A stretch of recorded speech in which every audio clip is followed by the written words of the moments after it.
Alright, so I bought a suppressor during the winter and tried it out on my Henry 44 Magnum because I had a direct thread adapter and didn't have any way to mount it to anything else. Then it got super cold and I didn't really use it, but it's summer again and I just got adapters for a few of my guns and it's kind of just become oops all subsonics for me. I want to work up some cheap subsonic 4570 for my 1985 Marlin. This is the suppressor. It's a hybrid 46 direct thread, aka $400 cheaper than the hybrid 46M modular suppressor. So I figured it'd be a good first suppressor I could get since I could use it on all my guns. I know the whole jack of all trades, master of none category of suppressors doesn't really give me the best sound suppression, but I'm just looking to make shooting more pleasant. And I'm not really looking to be some like silent sniper or something like that. So I made this ghetto suppressor cover out of welding felt and high temperature automotive tape. It's worked pretty well so far. It stays in place all right, and after a few shots it does start to get a little warm, but not too bad. In theory, I could use it for any caliber, but it's probably a bit heavy for a handgun suppressor. I figure I need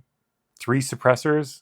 Sorry, scratch that. I only need this one suppressor, but I would like to maybe get 2 more suppressors over the course of the next few years. I have this one for my larger caliber rifles. I would want some sort of flow-through suppressor for my AR platform. I'm not sure if I would go for a 30 cal can or just 5.56. I don't think I have much use for other calibers except maybe 300 blackout just for the fun of it. And for that one, to get the most sound suppression out of it, I would want a high back pressure can anyways, like this one. Then I also want a lightweight handgun suppressor. Again, I don't really care about getting the quietest suppressor, I just want to reduce hearing loss. I always double up at the range with earplugs and over-ear protection, but I wouldn't mind going just either or. Anyway, to the reloading.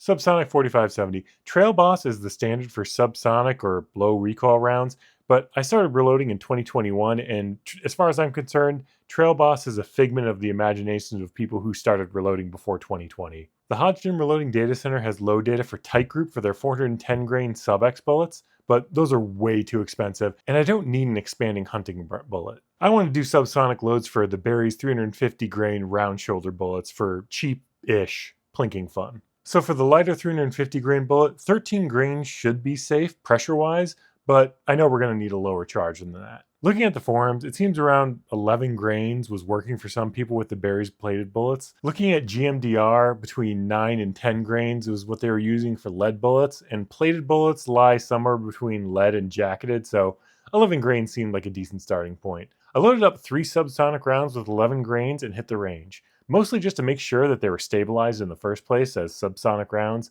and also just to test out the suppressor mount. I'll cut to that real quick. All right, this is going to be 11 grains of Titegroup.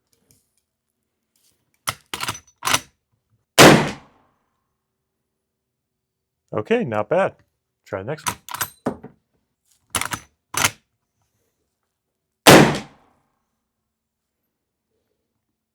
Okay, and the holes look round, so let's try it with the suppressor.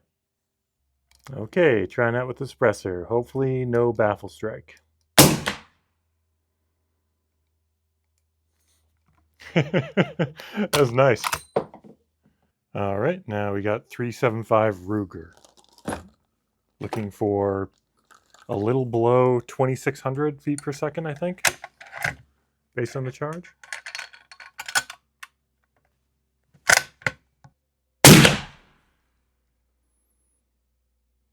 All right, good.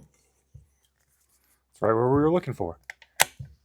And it's way less recoil than without a brake. I'd say this is about the same as shooting the 375 Ruger with the brake that the African Hawkeye comes with.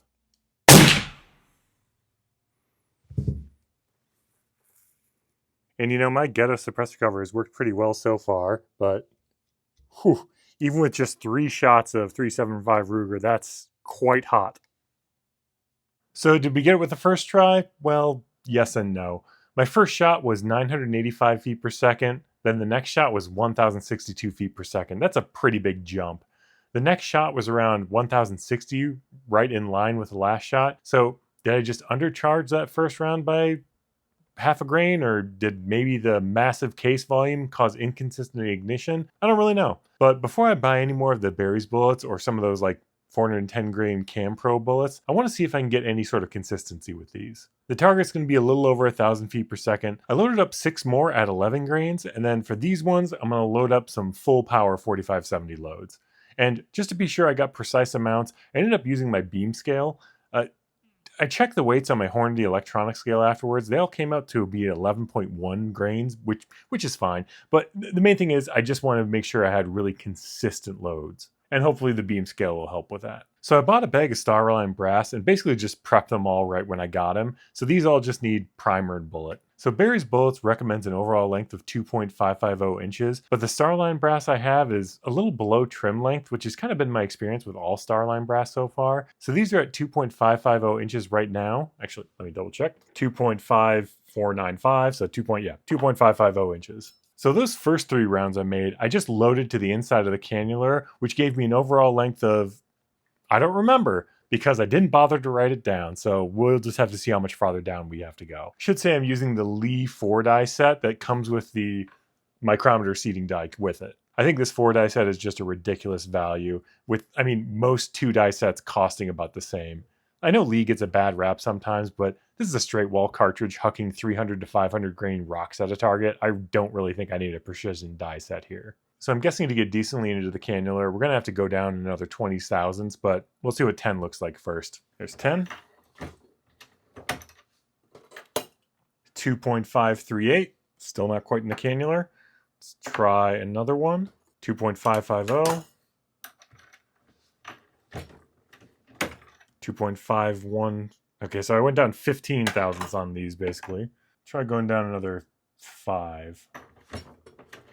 2.532. We're still not really into the cannula all that far. 2.532. I'll go down 12.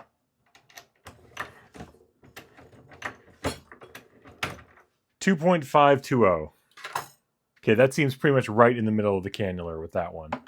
Let's try another one of these. This one's at 2.410. Pretty much right in the middle of the cannula. 2.5235. All right, 2.522. Right. So that seems like that's pretty good. Yep, those are all right in the middle of the cannula. So I'll crimp these all at the end. So these ones are going to be loaded up with reloader number 7 at Marlin lever action loads to compare recoil, the sound of the can with and without the suppressor. So Hornady's max is 49.8 grains and starts at 39 grains. Now Hornady is one of the highest loads listed with lever action rifles. They reckon that the 444 Marlin has an operating pressure of 40,000 psi, which is the same design as the Marlin 4570. So the 4570 should be fine at that same pressure, which is fine by me, but I'm going to use some slightly lower data since I'm going to have to probably seat these Barry's bullets a little bit deeper. The Lyman manual has a range of 43 to 46.5 grains with a max of 28,000 psi. So I think I'm going to load these at 45 grains. According to the Hornady manual, this should be a little under 1,700 feet per second. I'm also going to load a couple 405 grain powder coated lead bullets at trapdoor levels at 38 grains of reloader number 7, which I think should be a little below 1,500 feet per second. You know, looking at the Lyman manual, they consider Ruger number 1 and number 3 loads as a maximum of 40,000 CUP,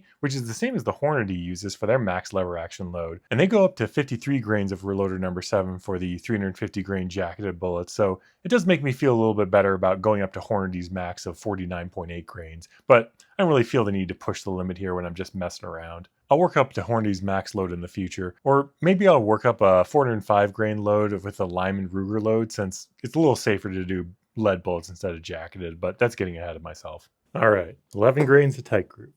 Let's go.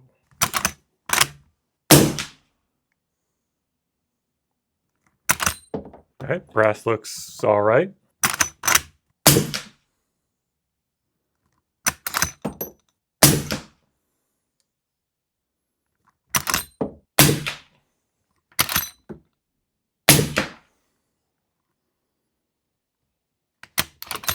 All right, last one.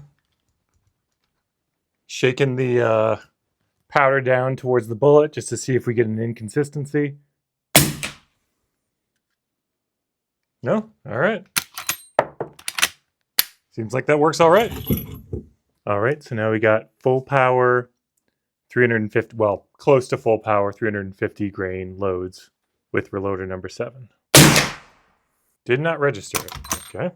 Don't know if I've ever had that happen before.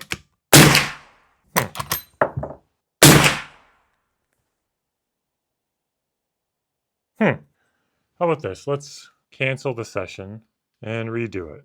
Okay, I only got 2 more shots left. Hopefully we pick up one of these.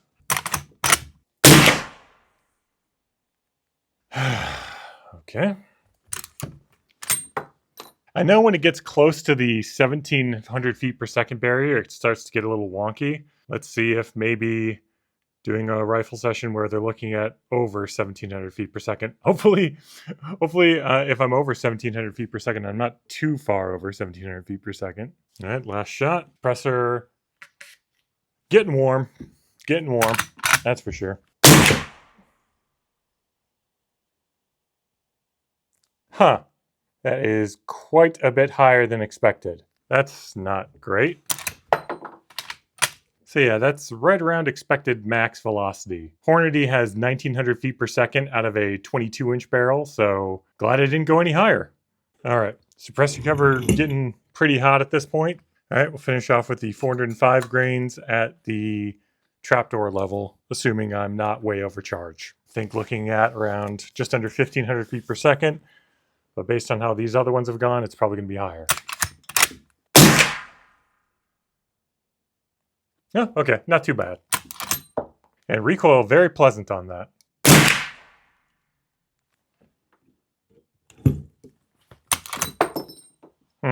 That one went into battery a little bit harder. I wonder if I'm getting close to max overall length here. These aren't super long or anything. That one went into battery just fine.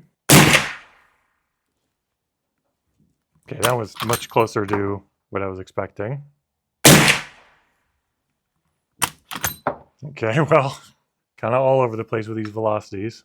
Yeah, I'm curious. I want to see what it's going to say if I redo it as the above 1700 feet per second. Went into battery just fine.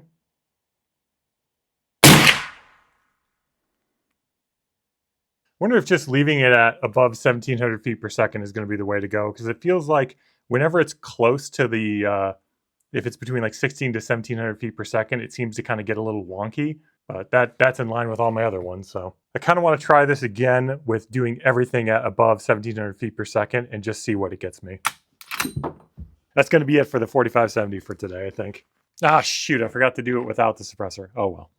So Titegroup worked well for 4570. The results were really consistent, and I didn't run into any position sensitivity issues. Subsonic, but still not what I would consider hearing safe. But it takes a pretty big bang to get 350 grains down a barrel, and the flat front of the bullets aren't exactly aerodynamic. But still really fun to shoot. I used 11 grains on the balance beam, and when I weighed them out on the electronic scale, they came out closer to 11.1 grains. So I think doing 10.8 would give me closer to 1,000 feet per second, but 11 grains is still fine. Now, it's clear I need to work up my full power loads with reloader number 7 for the Berry's bullets. Start at 43 grains and work my way up to verify that velocity I got of 1900 feet per second out of my 45 grain load. Now, looking at the Hornady manual, I should have around 1700 feet per second, but per the Lyman manual, they were looking at more around 1800 feet per second. Lyman lists the velocity of 1908 feet per second out of a little bit longer of a barrel at 46.5 grains, but at least that was with the more conservative pressure threshold of 28,000 CUP.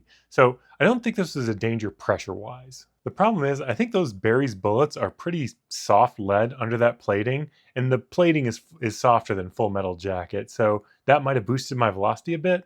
If you look at gel tests online, the Berry's bullets mushroom out kind of like hollow points do, so maybe I need to be looking at the lead velocities because my 405 grain data was a little bit closer to be what I expected. When I look at the data from Lyman, they actually have reloader number 7 starting at 43 grains and going up to 47.7 grains, maxing out at 2013 feet per second. So I think that's what I need to do. Load up 5 rounds at 43 grains with the Berry's bullets and see what velocity I end up getting. For lead alloy data, I should be getting in the lower 1700 feet per second, and jacketed data would get me below 1700 feet per second. That would at least help me verify which data I'm going to be closer to. That was also pretty stiff on the shoulder, with even with the suppressor, at least shooting off the bench. Unfortunately, 1900 feet per second is above the recommended velocity of those Berry's bullets. I'm guessing I'm going to have some copper in my barrel, so I definitely need to lower the charge to get consistently below at least 1850 feet per second. Now, the trapdoor loads I shot were pretty pleasant to shoot, actually. I was expecting around 1500 feet per second and got 1575 feet per second, which is right around the max they use with a 1 grain higher charge out of a 5-inch longer barrel. 4570 velocities do start to drop off velocity-wise around 20 inches, but my velocity should still be way lower. So I'm thinking the reloaded number 7 jug I got is maybe burns a little bit hotter than expected, and that might have been exacerbated by my shorter starline brass. It probably also doesn't help that it was like a 90-degree day today. Of course, the other possibility is that my chronograph is just consistently wrong with 4570 bullets, but pretty much spot on with everything else I've put through it. I guess this is just another advertisement for start low and go slow. Either way, at least I know what I need to do in the future, and that's run the Barry's bullets and Missouri bullets at the lowest charge weight and compare the velocities I get. Anyway, thanks for watching.